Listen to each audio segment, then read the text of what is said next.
fiesta de la Pascua, sabiendo Jesús que había llegado su hora de pasar de este mundo al Padre, habiendo amado a los suyos que estaban en el mundo, los amó hasta el extremo. Estaban cenando. Ya el diablo había suscitado en el corazón de Judas, hijo de Simón Iscariote, la intención de entregarlos. Y Jesús, sabiendo que el Padre había puesto todo en sus manos, que venía de Dios y a Dios volvía, se levanta de la cena, se quita el manto y tomando una toalla se la ciñe. Luego echa agua en la jofaina y se pone a lavarles los pies a los discípulos, secándoselos con la toalla que se había ceñido. Llegó a Simón Pedro y éste le dice: Señor, ¿lavarme los pies tú a mí? Jesús le replicó: lo que yo hago tú no lo entiendes ahora, pero lo comprenderás más tarde. Pedro le dice: ¿no me lavarás los pies jamás?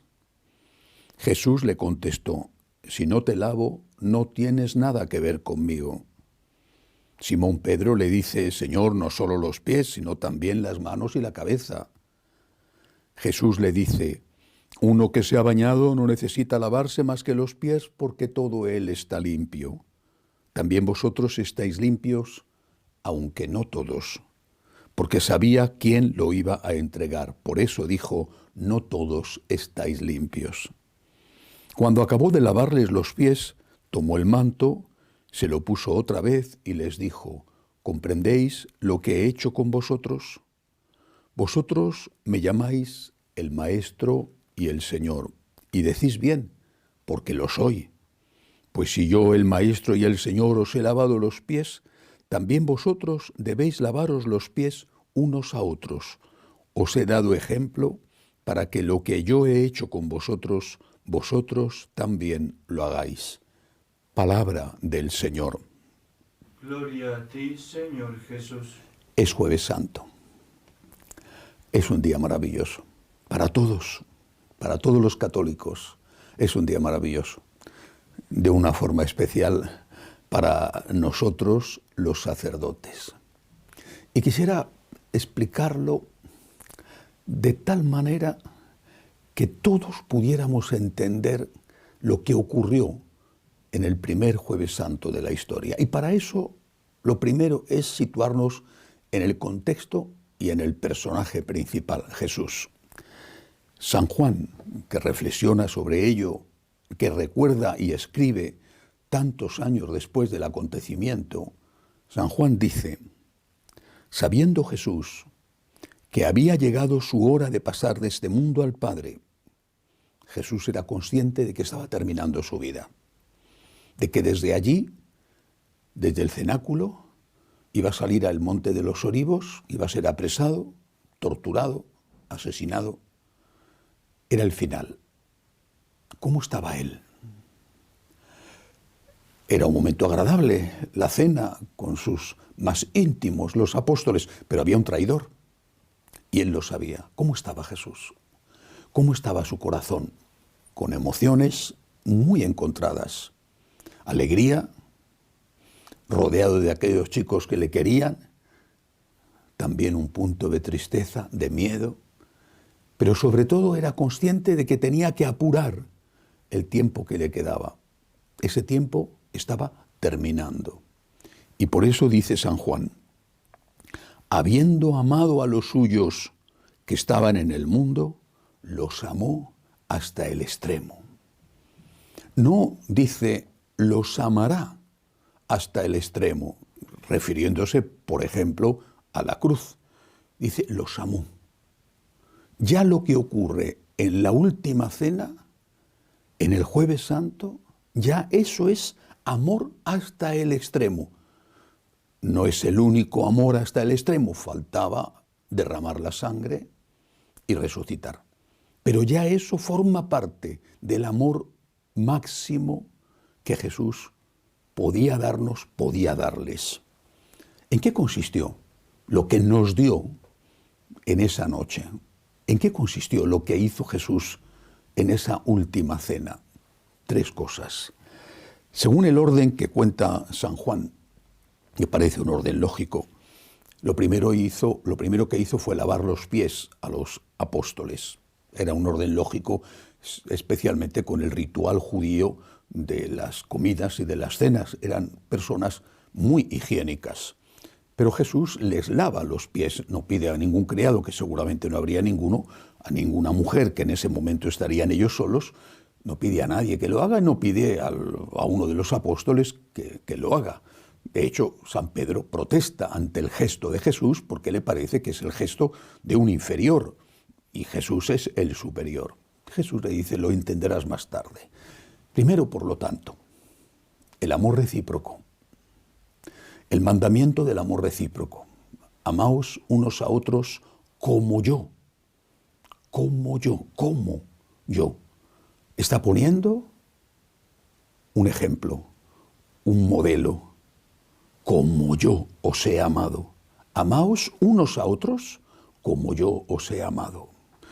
Como yo se refiere al pasado, la creación, la encarnación, la predicación, los milagros, y se refiere al futuro inmediato, la muerte, la resurrección, hasta dar la vida el uno por el otro. Nadie tiene amor más grande que el que da la vida por sus amigos. Pero esto, que es un mandamiento, no es un consejo, es un mandamiento, y que Jesús llama su mandamiento, están los 10 mandamientos de Moisés y su mandamiento, que es la imitación de Cristo en el amor, una imitación que tenemos que practicar 2 o más, amaos unos a otros. Esto es un modelo, es una meta. No es algo que hayamos alcanzado, sino algo que debemos de intentar alcanzar. ¿Y qué sucede cuando no se alcanza? ¿Qué sucede cuando una persona no es capaz de amar como Cristo? Es decir, que no sucede a todos nosotros. ¿Quién es capaz de amar como Cristo? ¿Pero qué sucede cuando no se alcanza? ¿Qué no sucede? ¿Cómo nos ven los demás? ¿Cómo vemos nosotros a los demás? Cuando no somos capaces, cuando no son capaces, ¿qué hacemos? ¿Juzgamos? ¿Nos juzgamos? ¿Juzgamos a los demás? ¿Nos juzgan? ¿Se juzgan? Creo que esto es muy importante tenerlo en cuenta. Es decir, el Señor pone una meta, amar como Él. En otro momento había dicho, sed perfectos como vuestro Padre Celestial es perfecto. Amar como Él, amar como Dios ama, amar como Cristo amó hasta dar la vida. Y si no lo conseguimos, lo importante, de verdad, lo importante es luchar, no rendirse, levantarse cuando uno cae, pedir perdón y empezar de nuevo. Eso es lo importante, querer llegar a la meta, querer llegar, caminar, no dejar de caminar. Para nosotros, eso, pero también para los demás. No le pidas al otro la perfección que no te pides a ti mismo. Pídele y ayúdale a que luche por la perfección, como debes de pedirte a ti mismo. Pídele que no se rinda, pídele que se levante, como debes de pedirte a ti mismo. Cristo es la meta, Cristo es el modelo, Cristo es el camino. El amor de Cristo, la imitación de Cristo es nuestro objetivo. ¿Y si no lo conseguimos? ¿Y si no lo consigue nuestro prójimo? ¿Es que acaso un profesor solo aprueba a los alumnos que sacan un 10 sobre 10? ¿Y el que tiene un 9, un 9,5, un 8, un 7, un 6? Solamente los súper son los válidos, y los demás, ¿qué? Ni tú eres un material de desecho porque no seas perfecto, ni lo es tu hermano. Pero tú y tu hermano, yo y cada uno, tenemos que luchar todos los días. Levantarnos si caemos, empezar de nuevo, volver a empezar una y otra vez para seguir yendo hacia esa meta, la imitación de Cristo en su amor, y eso de forma recíproca.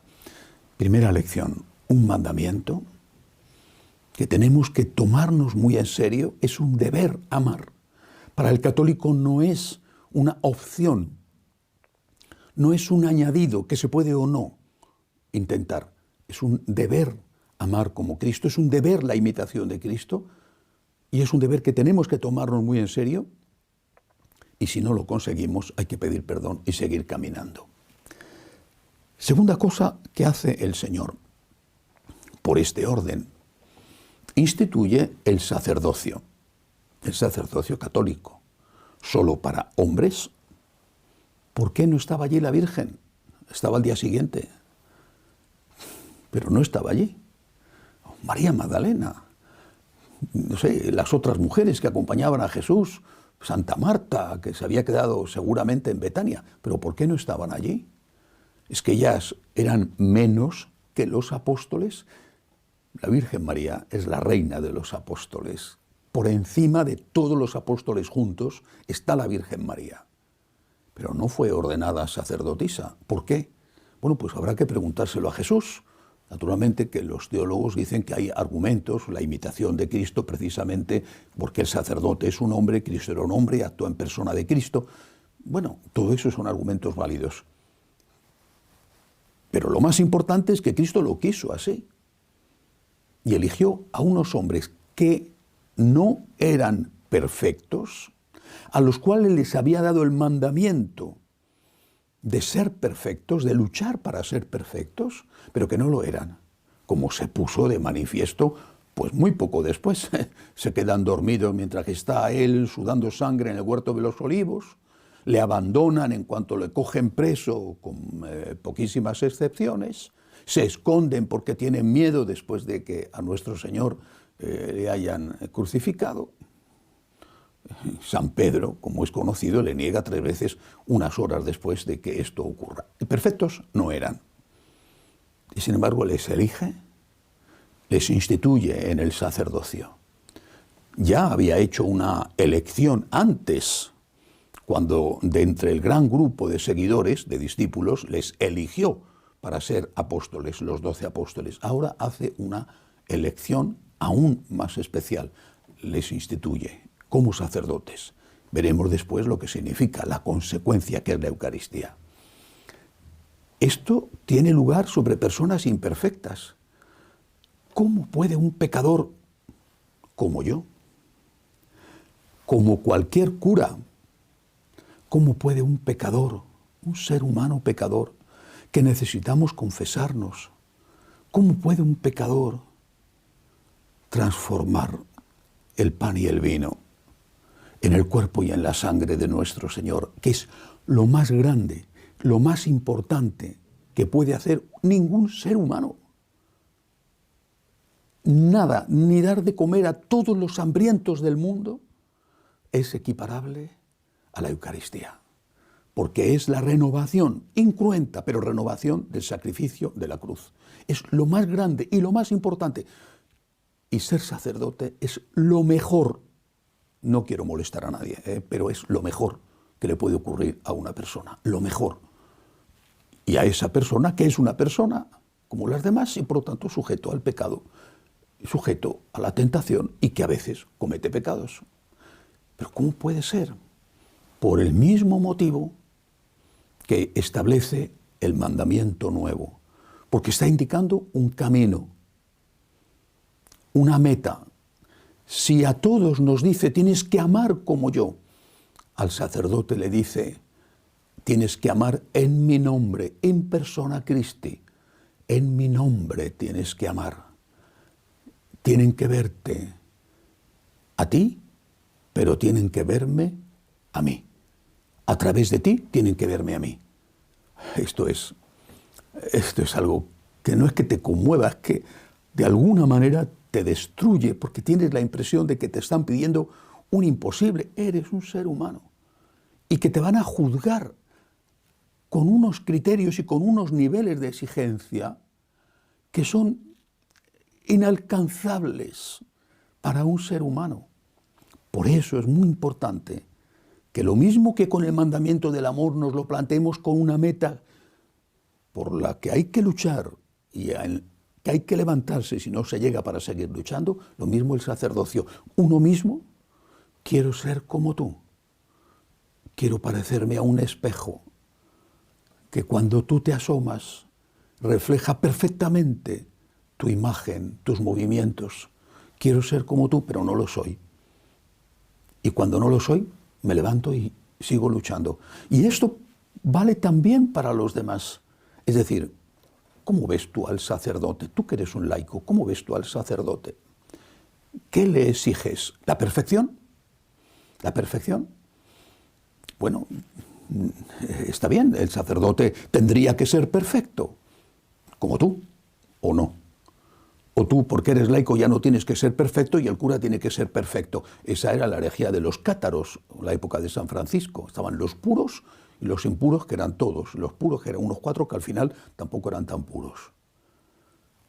Por lo tanto, el sacerdote, que representa a Cristo, tiene que ser ayudado para que cada vez más se parezca a Cristo.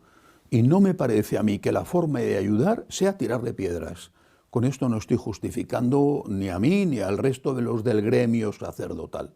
Estoy diciendo que cada uno de nosotros sacerdotes es un don inmenso para la comunidad, por lo que viene después, por lo que puede hacer.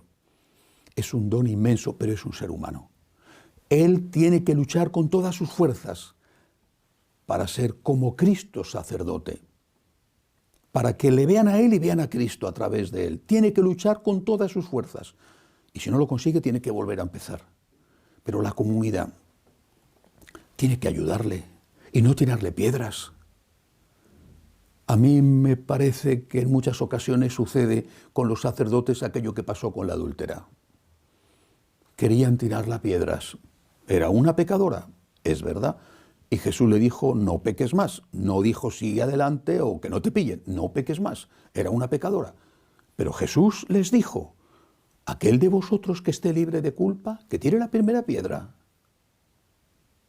¿O es que acaso nosotros, los sacerdotes, no confesamos y no escuchamos las miserias y los pecados de todos otros sacerdotes, pero desde luego de los laicos? ¿Y qué hacemos? Le decimos, vete de aquí, malvado, pecador horrible, vete de aquí, qué cosas tan feas has hecho, vete de aquí, sinvergüenza, canalla. Yo nunca he hecho eso. Estoy seguro de que el 99,99% de los sacerdotes jamás han hecho eso. Habrá algún animal por ahí que lo haya hecho, pero no hacemos eso. Porque somos expertos en debilidades, escuchamos, y también porque sabemos lo que cada uno de nosotros tiene, aunque no tenga nada que ver muchas veces, muchísimas veces, con los pecados que nos cuentan en la confesión. Pero sabemos que todos somos seres humanos. Tú estás libre de piedra, tú eres un puro, eres un perfecto. Exiges que tu sacerdote sea maravilloso, impecable, intachable, que es que tú eres así. O a ti te diría Jesús, ¿estás libre de culpa? Vale, entonces mira, aquí tírale tú la primera piedra. Pero Jesús te conoce y puede estar escribiendo en el suelo, como hizo el Señor con aquellos que querían apedrear a la adúltera, tus pecados y tus defectos, que quizás se pueden hacer públicos, a lo mejor precisamente porque has sido tan duro, tan exigente con el sacerdote, que, insisto, no se trata de justificar lo injustificable, se trata de que el sacerdote tiene que luchar por ser santo y porque a través de él vean a Cristo. Pero es un ser humano. Y por lo tanto, hay que ayudarle a eso, hay que ayudarle y no hay que tirarle piedras si no lo consigue. Y con esto no quiero decir, insisto, que haya que justificar nada, porque una cosa es la misericordia y otra cosa es la tolerancia, y desde luego muchísimo menos aquellas cosas que además de ser pecados son delitos. Por ejemplo, la pederastia, que es aún más injustificable que otras cosas. La mayor parte de los sacerdotes no somos pederastas ni se nos ha pasado por la cabeza. Por lo tanto, hay otras cosas. El sacerdote sabe o debería saber a dónde tiene que llegar. cuál es su deber ser. Deberías saberlo. Que te vean a ti y vean a Cristo, que tú enseñes como Cristo, no lo que a ti se te ocurre. Que tú celebres la Eucaristía como Cristo y no a tu manera como a ti te gusta. Y que tú lleves una vida lo más parecida a la de Cristo, para no dar mal ejemplo y no escandalizar a nadie. Pero si ese es un ser humano que comete un pecado que no es perfecto, no le tires piedras. No le tires piedras porque tú también tienes lo tuyo. Y el Señor puede estar escribiendo en la arena delante de todos cuáles son tus pecados y quizá al final vas a salir tú más mal parado que ese sacerdote al que tiras piedras. Tercera cosa que nos regaló en esa noche, en esos últimos minutos, últimas horas antes de desencadenarse la pasión y la muerte, la Eucaristía. Es increíble, de verdad es increíble la Eucaristía, es extraordinario, extraordinario. ¿Cuántas veces todos los días, o casi todos los días, haciendo oración delante del sagrario,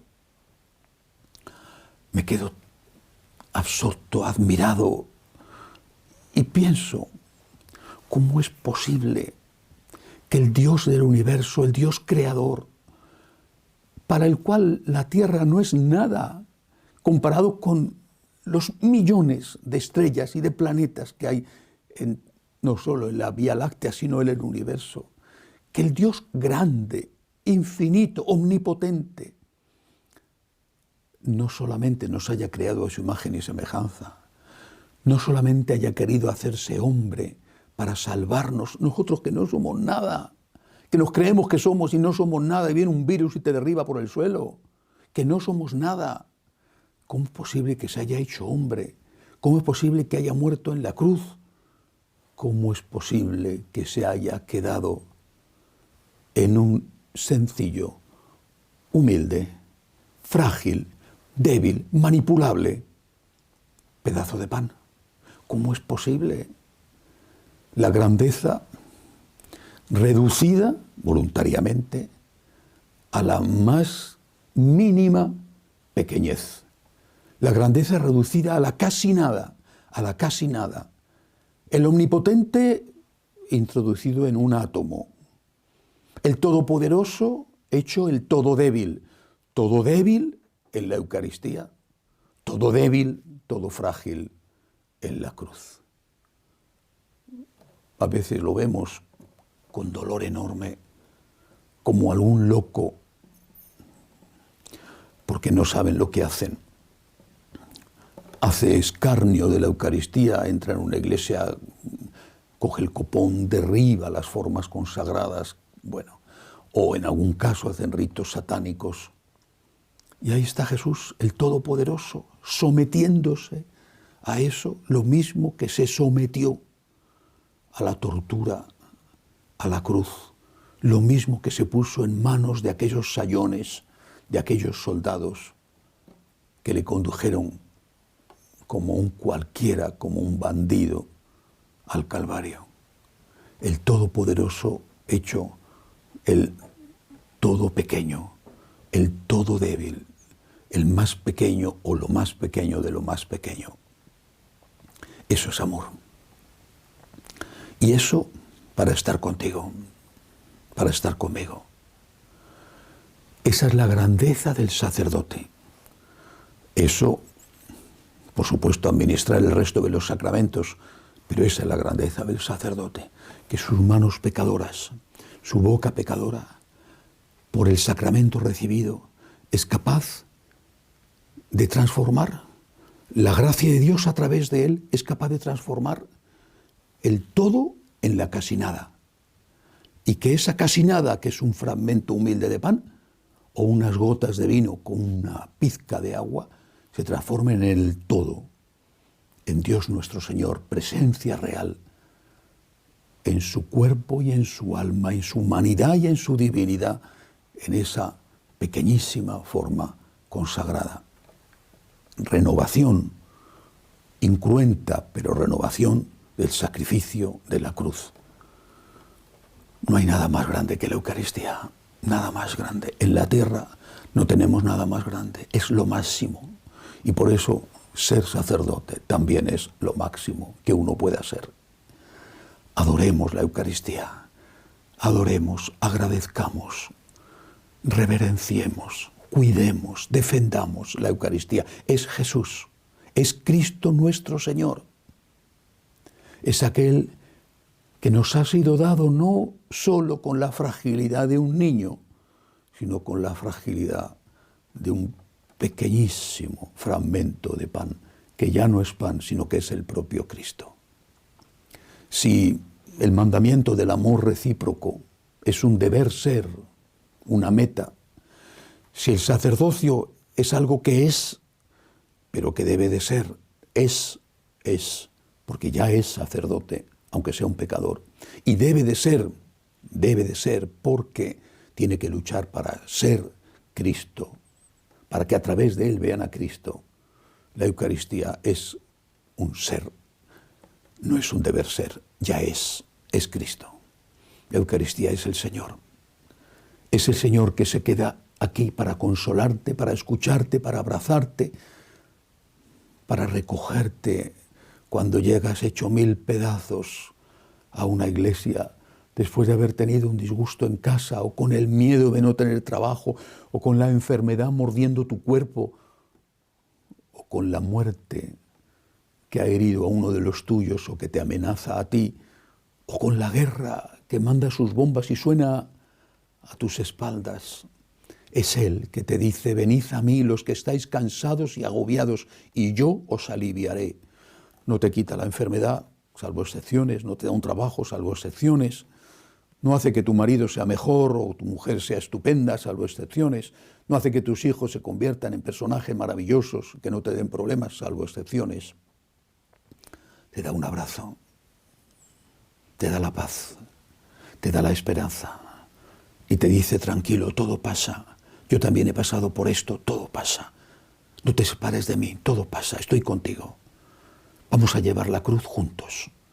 Tú solo no puedes, se está aplastando. Vamos a llevarla los dos, apóyate en mí. Seguirás llevando una parte no te la voy a quitar, pero la vamos a llevar los dos. Pongo mi hombro debajo de tu cruz y entre los dos sí que podemos. Eso es la Eucaristía. Escuchemos esa palabra de Él. Ven tú que estás cansado y agobiado, ven y comulga, ven que yo te aliviaré. Y demos gracias, y cuidemos, y reverenciemos, y defendamos. Y también demos gracias a ese pobre hombre, quizá un santo, quizá un pecador, pero a ese hombre que es un sacerdote y que sin él no tendrías ni la confesión ni la Eucaristía. Y si no le cuidas, te quedarás sin lo más grande que tenemos, que es la Eucaristía, y sin el consuelo de la confesión. Hoy es Jueves Santo. Luchemos por parecernos a Jesús, por amar como Él. Los sacerdotes para que nos vean a Él cuando nos ven a nosotros. Y si caemos, por levantarnos, y luchemos para que nuestro Señor en la Eucaristía sea adorado, respetado, reverenciado, amado. Luchemos porque a veces hay que defenderle y a veces hay que hacerlo incluso jugándonos la vida. Que así sea.